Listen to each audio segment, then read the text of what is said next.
Welcome to Everything Casual, bringing you original football casual videos from the golden era of the 80s and 90s, right up to current day. Football away day stories and historic clashes between football firms. Subscribe so you don't miss out. We upload videos every week. But it's still in my blood, you mean? I still like the buzz. I don't like not being there when there's something going on Saturday. I couldn't be like pushing a pram up and down the road, like, you know what I mean, shopping with missus when there's a battle somewhere. I'd like to be there. It's still in my blood, you mean? I still feel I've got to be involved in it, kind of thing, you know what I mean? But as I say, I'm not at the moment. I am on a ban, and the police. As soon as I'd be there now, I'd get arrested, like, straight away. We know. So you have to be very prudent regarding the fact that... Yeah, I've got to, if there's a battle, it's got to be totally out the way. We've got to be in touch with the other firm totally to know there's no police anywhere. You mean, in the vicinity, no cameras. We have the battle and we're off. There's no going to the match or anything like that. We just have the battle. That's it, over with, like, you mean. We're straight back to cars or whatever, back on the train or whatever, we're gone. 2 years ago, I think, in a pre-season friendly. We hadn't gone there looking for trouble. We had a big day out, and some of Neil's younger up-and-coming hooligans caused a bit of an upset with some of our lads, and we went in to sort it out. And then within about half an hour, they'd been on the telephone, and before we knew it, there was a full-scale mass brawl going on in some pub. Outside some pub. I come off slightly second worse, got a bottle over the head, another one in my face, and it was funny because at the end of the fight I phoned him up and said, yeah, he never did bad then, I think we shaded the fight, and any chance of a lift to hospital. There's no hatred, like, you know, I said we could drink the same people you'd be fighting with the night after. I mean, it wouldn't make no difference. There's people that stay at my house that I've fought with that day, do you know what I mean?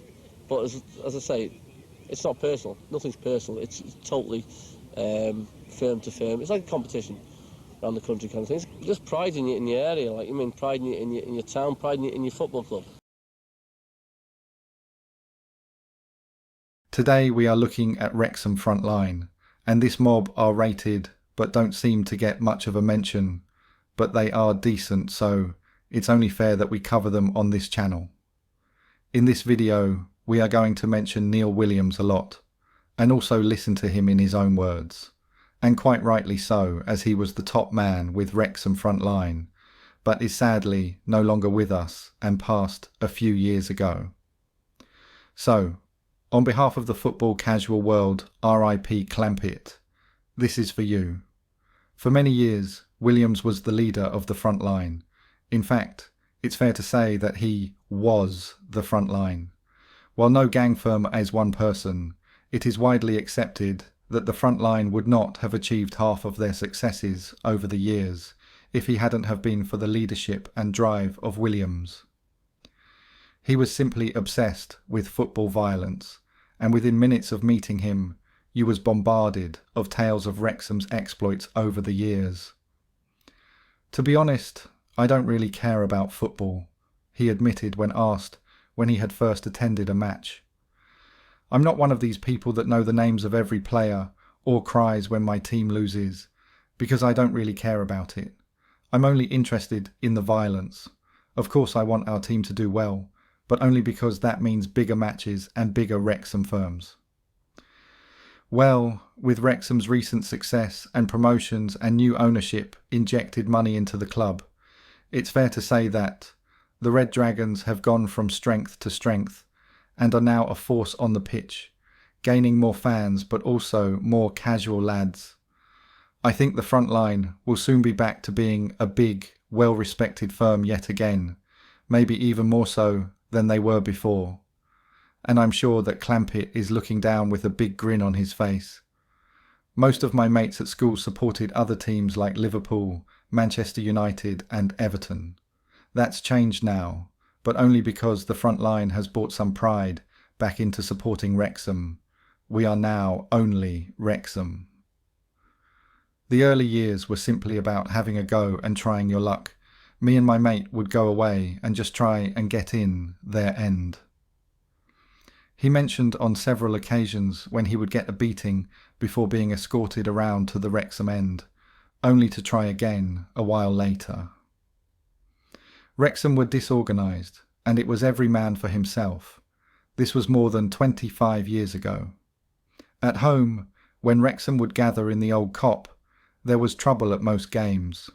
One of the most memorable for older fans was the visit of Crystal Palace. They, together with Brighton and Mansfield, topped the league, with Wrexham 1 point further adrift. Palace came and won 4-2, and their fans kicked off. They were Cockney skinheads in their thousands, and it was a mob never seen before or since. Wrexham lost to Mansfield 3 days later, and there were expectations of more trouble. But the game passed off peacefully, and although Wrexham lost and stayed down, the following season they were promoted with a legendary football team, the likes of Mickey Thomas, Bobby Shinton, Billy Ashcroft and Dixie McNeil, put Wrexham on the map with their giant Killing Cup exploits, and won the division title after thrashing Rotherham 7-1 before a full house at the racecourse. The Frontline was formed in about the year 1983 by a group of lads in a pub who wanted to keep up with the then current trend of all the main firms having names.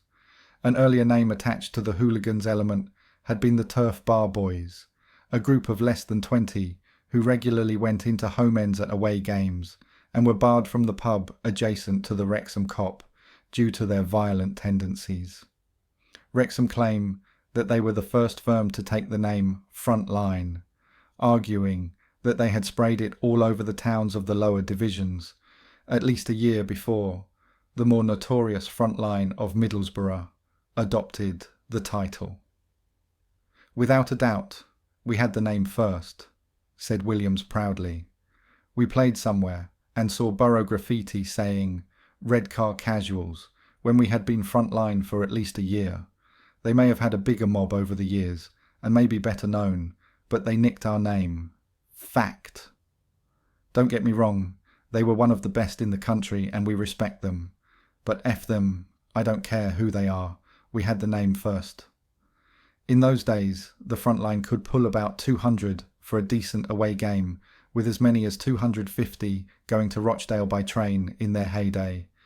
But numbers were swelled by many younger, impressionable members who were into the clothes scene more than the violence. We are only half an hour from Liverpool, and when I was in school I used to go with a few mates and see what the scallies was wearing. Sometimes I would go to Liverpool and stand on the road end, just to clock what was in, and then go into town before the match had finished and try and find a certain item.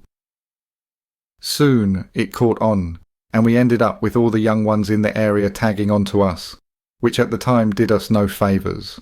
But the good thing is that 20 years on, 60 of them are still at it and form our hardcore. Our firm is now far better than those early days. Some days we would have no one out, but for some games it can swell to a good 150 faces. Many of the early clashes was with nearby Tranmere Rovers. The first was in the 1982 season, and to be fair, they terrorised us. They were in the seats behind us and simply terrorised us. They came at us after the game, loads of them, and I got off in a car and the rest got chased for miles. Not odd little bits of running, full effing stop to the station. A year later, Wrexham travelled to Birkenhead in a double-decker bus, but after they parked up, they were bricked by small groups of locals. I remember chasing them into some street, and one lad ran into a house, and we chased him inside. It wasn't his house, and a couple got nicked for breaking and entering. At the ground, we went straight into the seats. It was a decent mob of ours, but they were game, and it went off all over the stand. A couple of flares were fired. It was at its height then, and probably our best night at their place. That didn't stop another vicious brick barrage after the game. After that night, it was a big game for us, but for some reason they never bothered with us as much as we did with them. They came to ours in 1987 and got a result. They slammed us on a bank holiday, Monday early, and they attacked the Talbot pub. Tranmere did the business that day, but a few got cocky, and later 2 were slashed in separate incidents. The battles with Tranmere became so intense that the local police had to appeal to the magistrates to impose stiffer sentences. After one fight at the Feathers pub in Wrexham, rival gangs threw bottles, chairs and glasses at each other. "I've never seen anything like that in my life before," said the landlord. "One minute everything was calm, the next all hell broke loose." He suggested that the only thing was to ban all football supporters from coming into town or closing pubs on match days. The assistant manager of a local clothes store shared his despair. Wolves were rivals in the early 80s. For one encounter in the year 1985, Wrexham took at least 150 lads to Wolverhampton. We arrived late, so late that their mob had gone into the ground. We steamed any group that we could find in the Manda Centre. That's what you did back then. It didn't matter if they were firm or not. We were young, and any group of lads we encountered was considered fair game. In one of the fights a local is downed, but rather than being left alone, one of the Wrexham boys strides over and slashes him. Another Wrexham lad walks over and, pointing at the Wrexham tattoo on his forehead, sneers at the victim. When the victim is later led by police onto the Wrexham coach to identify his attacker, all he can remember is the tattooed loon. The man gets 5 years, and what is worse is his wife dies in a house fire while he is inside. There was more fighting when Wolves arrived for the return fixture. It was a huge game for us, and everyone was out, hundreds. Every corner had groups of Wrexham lads. Every pub was packed. There were a lot of youngsters, but everyone was, in those days, Wolves came with the mob, Millsy, Pixie and the Bridge Boys, but we backed them into a pub. It was a result. After that, Williams got to know the Wolves lads and went there a few times to meet up with them. Williams also carried the telltale signs of many a battle. His head was heavily scarred, and he had suffered many broken bones. His worst beating came at the hands of Shrewsbury, or the Wurzels as Wrexham liked to call them. One year we went there with a top firm and fronted their pub, but no one would come out. I knew they were all in there and was screaming for everyone to stick together, but lads started to drift off, looking for more Shrewsbury, who were more up for it than this lot in the pub. I knew it was their pub, and I knew their lads were in it, and a few of us carried on shouting at them to come out. They were clever bastards. As soon as they saw that the majority of our lot had moved on, the doors burst open and they steamed into us. It was well on top, and a few of us that had stood there were chased, with 2 of us ending up inside a garage where the blokes were working on cars. As we walked, ran in. I picked up an exhaust pipe, and my mate got a wheel lever, and these mechanics were shouting at us, wondering what the hell was going on. The Shrewsbury lads piled in and caned us. My head was opened up, and they also put something across my back. Once they left, we made it to the ground, and then I collapsed, and was in hospital with concussion and broken bones in my back. I was in agony for months with it. We got revenge when we stopped off there, on the way back from watching a game in Hereford. We were in a car and pulled up near their boozer.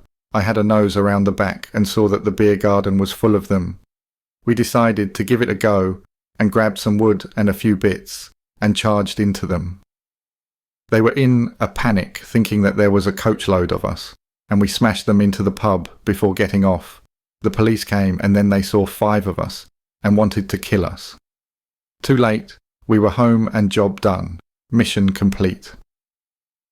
Being a football hooligan for almost 30 years takes a serious toll on one's career, family and relationships. I live with a girl now, and we have a young son, even though I rarely go now. The hassle I still get from the police for stupid things related to my previous ban upsets us all. I got done for breaching the ban, and we both know that I had not been through the door all night. She is sound about it all, knows all about my past, but it still pisses us off. I had one relationship with a girl that was in university. She ended up with me, as well as a degree in chemistry. We bought a house and was thinking of getting married, but after I was getting nicked all the time and got sent down, it messed it all up, and we ended up going our separate ways. Some girls will turn a blind eye to it, and some love the fact that you are well known all over the country, strange creatures. 3 years ago, the old Bill raided my mum's house and turned the place upside down when they tried to pin a conspiracy charge on me. It was a disgrace, turning a 70-year-old pensioner's underwear drawers upside down. I had not lived there for 10 years. That was when she decided that it was best that I stayed away, as we were all convinced that I was being followed everywhere, and it was not fair bringing the hassle to their place at that age, even though I didn't have as much as a pair of socks at that house. Some of our most violent clashes have been between the Frontline and Oldham, and the hatred between the two groups still exists to this day. It all started off at a pre-season friendly when they turned up at a night game about 25-handed, and we ran them from the McDonald's in town right to the ground. The next year they came down with about 70 faces and got in the wine bar. They wouldn't come out, so we were going in 2s and 3s trying to get them out. A season later, they met some Hibs lads on holiday and some Shrewsbury, and all this teaming up started, and they done us at home, which was all our own fault.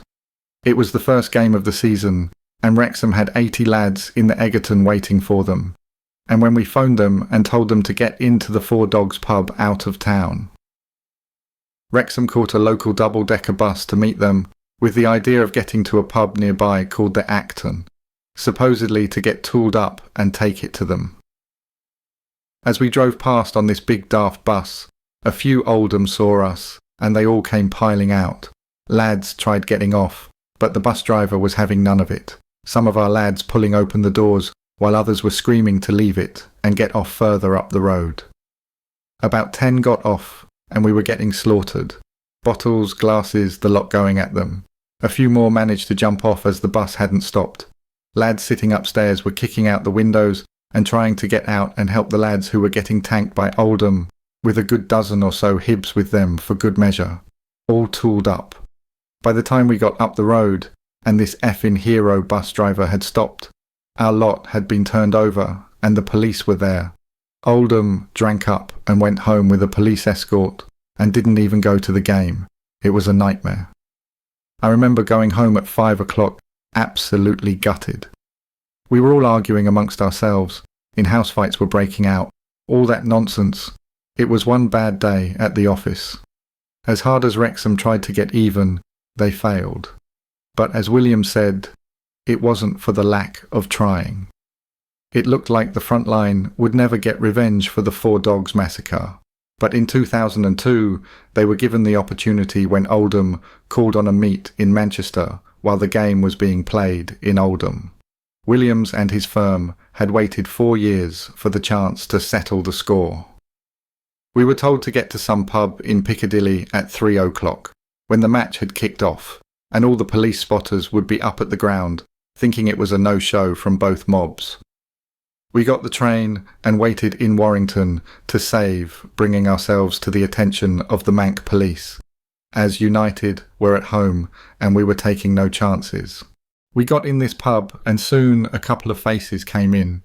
I knew them from the Four Dogs incident, but they said that they were nothing to do with Oldham anymore. They were now part of the Manchester United, Hibs, Oldham Alliance, or whatever. They told us to wait, as Oldham's firm were holed up in another pub, 30-odd of them, and were waiting for a few more cars to arrive. They were full of crap, saying that if Oldham were getting done that they would help them, but they didn't think that it was going to work out that way, and so on. There were about 50 of us in the pub, and we were getting pissed off by them. We would have had a couple of hundred of us if this had been organised the year after we got done at home, but loads of lads done, one thinking that it wasn't going to happen. By now the lad's phone was going, and some United were leaving their match to come for a nose, Main lads and a few Cockney Reds. They turned up and said the same thing. They just wanted to watch, and told us that we have to take it to Oldham now. We told them that we were not bothered if they did join in, but they were adamant that they were just observers. The Manchester United lads told us that the pub was called the Edinburgh Castle, some backstreet dive in Ancoats, and fair play to them. It was the perfect venue. No CCTV. Perfect. It was strange. We set off on this march, and on every corner there was a manc pointing us in the direction of the pub. On the way, we were picking up anything we could find for the attack, as we knew we would face an onslaught when we got there.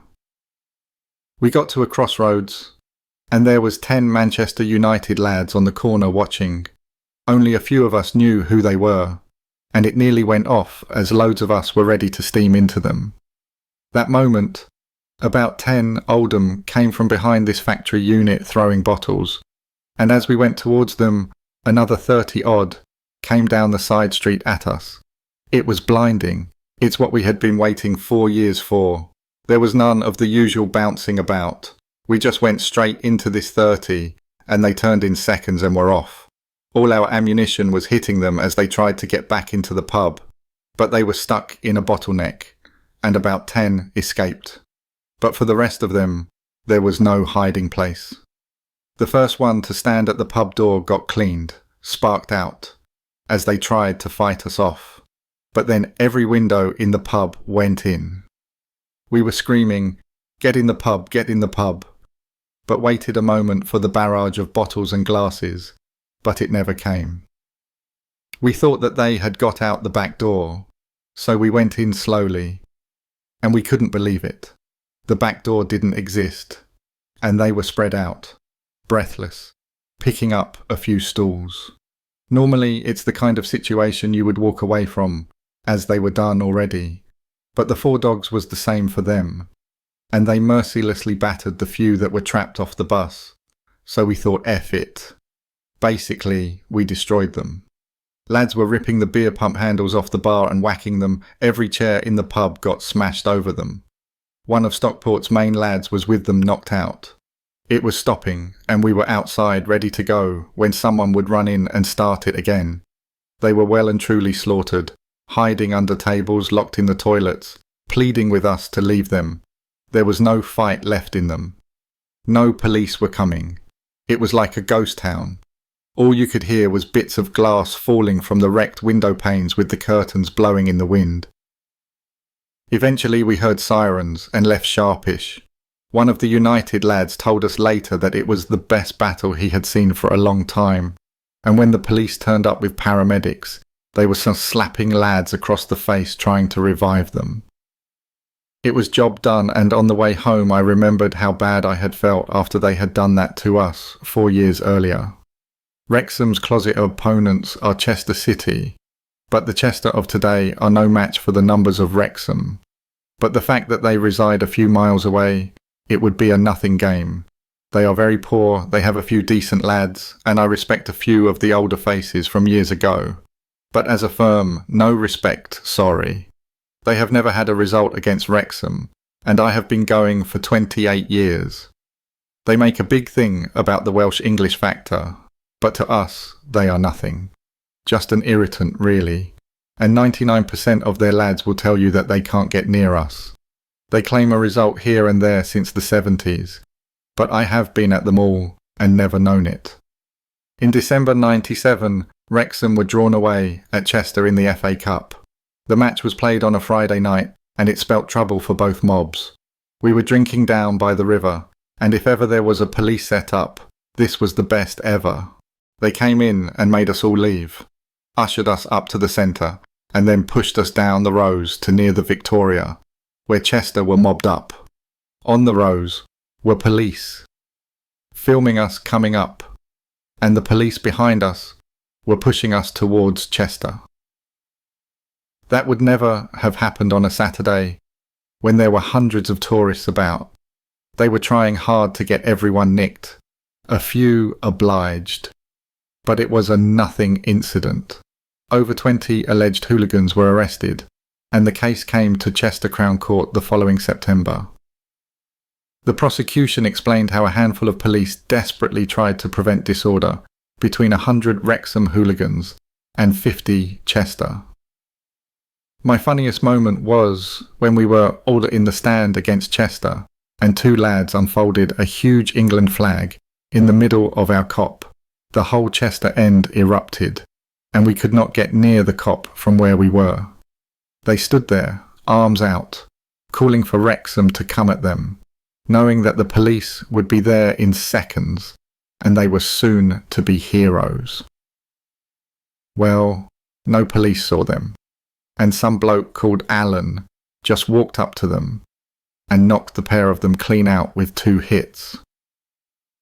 The St John ambulance lads had to stretcher them off the cop, and the Chester end just fell silent. It was without doubt the funniest thing I have ever seen at a match. Cardiff City are a different prospect altogether. We have had some write-offs with them in the 80s. We slammed them at home a few times. Our main lot bumped into them early one morning and steamed them. They had much bigger numbers, but one of our lads pulled out a blade and they crumbled. They were diving over the counter at McDonald's and running into shops. No mention of it in their book though. A few years later, 20 of us met in Yates pub early on, and suddenly the police brought their firm in and left them with us. One copper said, "There you go lads," and walked outside. They could not believe it. And the place was eerie. All the police outside with cameras. Massacre, one of the main faces with Cardiff at the time, came over, and we all agreed that it was a setup, and they let us do a swift one. In reality, we never really took what we should have done there. We got battered on one trip, a Welsh Cup final on a Sunday. 40 of us turned up and they could not believe it. Afterwards, hundreds of them attacked us, as they do at Cardiff, and it was not pleasant. 3 police were laughing at us, saying, "You are going to die in a minute." They respected us for that, and since that day I have been mates with a few of them, good lads. The Frontline travelled extensively across England, visiting most mobs, whatever their reputation. Sometimes their mob was just 20 strong, but they still travelled. But on other occasions they could raise 250 faces with ease. In the year 1986, it took over 100 Old Bill to stop fighting at Wrexham's away match at Crewe. Some fans climbed out on the roof of a social club to stone people leaving the ground. Wrexham lads were blamed by one Crewe councillor who demanded that the club ban away supporters in future. 2 years later, 60 rival fans mixed it before a Wrexham home game to Burnley, while in 1990 there were clashes in Blackpool before a league game. Over 800 Wrexham fans made the trip to the seaside resort, including 2 coachloads of supporters who claimed to be on a stag weekend. 2 pubs were wrecked in the trouble as rival fans fought running battles along the promenade.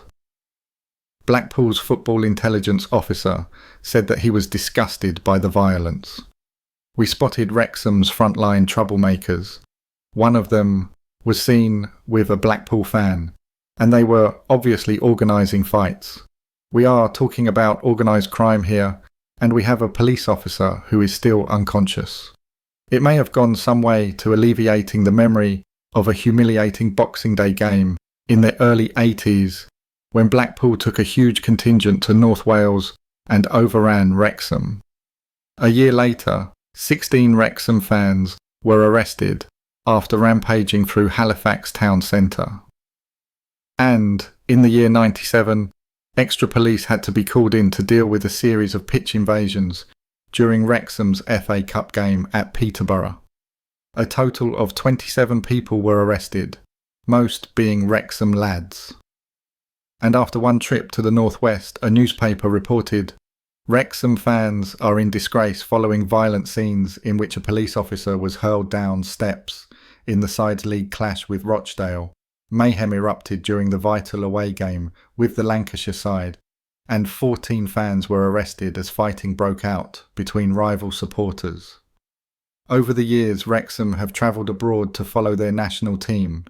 During the 80s, the combined North Wales contingent formed the main group at international matches, but by the 90s, Cardiff had begun to travel in huge numbers, and it was put to Wrexham by Cardiff. Simply, join us or F off. They had serious numbers and relationships were strained. It all kicked off in Belgium when we steamed them in Brussels and 60-odd Wrexham got deported, but they won't agree with that, as they don't like the fact that they were done, but they were. and the main faces in their mob were put on their toes. After that it died down a bit, and today both mobs mix, okay when Wales play. At home games they put up with the following of North Wales lads, as long as we don't overstep the mark. Nobody is stupid, as the numbers Cardiff have down there are awesome at times. But Wrexham do not go down there and hide. Thank you for taking the time to watch this video. If you subscribe, you will be notified when we release a new video. It could be your firm we make a video about next, so don't miss out and hit the subscribe button. You can find me on Facebook or email me if you have a good story to tell. See you next time.